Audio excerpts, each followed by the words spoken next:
Do you want to get really skilled at apologetics and sharing the gospel?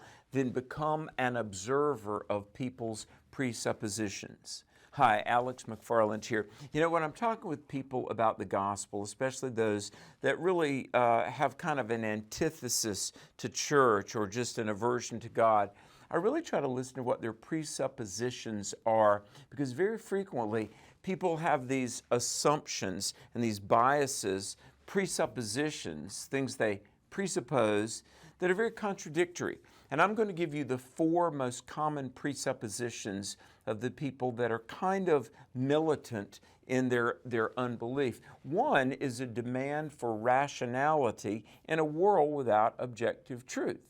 And the other is an insistence upon justice in a world with no moral foundation.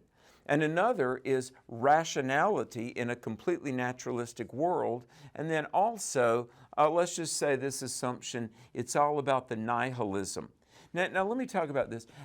Demand for equity and justice in a world without objective truth.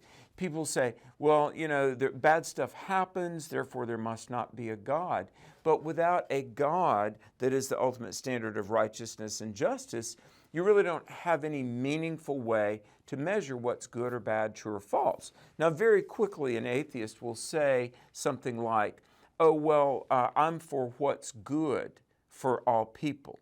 But really, pragmatism or even kind of an untethered altruism, how do we know what's good unless we have an objective standard from which we measure? And people say, I have thought about things and I've concluded there is no God. But how could we, in a completely physicalist, naturalistic world, how could we even have thought? I mean, one burden of proof for which secularism has no answer is how did consciousness come out of inanimate matter? So it really is meaningless to talk about thought and reason and truth in a world where there is no truth. And finally, let's talk for a second about nihilism. Now, you might have heard me talk about how God created ex nihilo, out of nothing. The Latin word nihilo, from which we get nihilism, means nothing, nothingness. And there are a lot of people around us that are nihilist. What's the purpose of life? What drives you? Nothing. We just exist, just blah, right? And yet, in this world of nothingness, our default position becomes narcissism. It's all about me. You know, what is life about?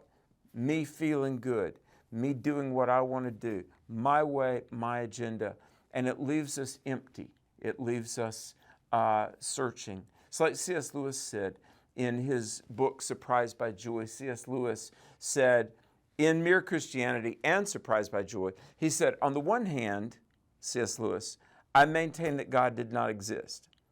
On the other hand, I was angry at him for not existing. And thirdly, I was angry at him for creating a world. He said, my mind was at that time like the mind of most atheists, a whirl of contradictions, said Lewis. Well, do you know what? We're all full of presuppositions, some true, some false, some slightly less than true. And so what you and I have to do, if you have found the one who is truth, John 14:6, prayerfully, lovingly, patiently, we've got to help people find their way back to the solid ground of truth. In fact, the one who is the rock of reality, Jesus Christ. I hope our videos and books help you do that. Hey, share. Thanks for watching. Like us on social media. You know the drill. In the meantime, stay bold, stand strong for truth.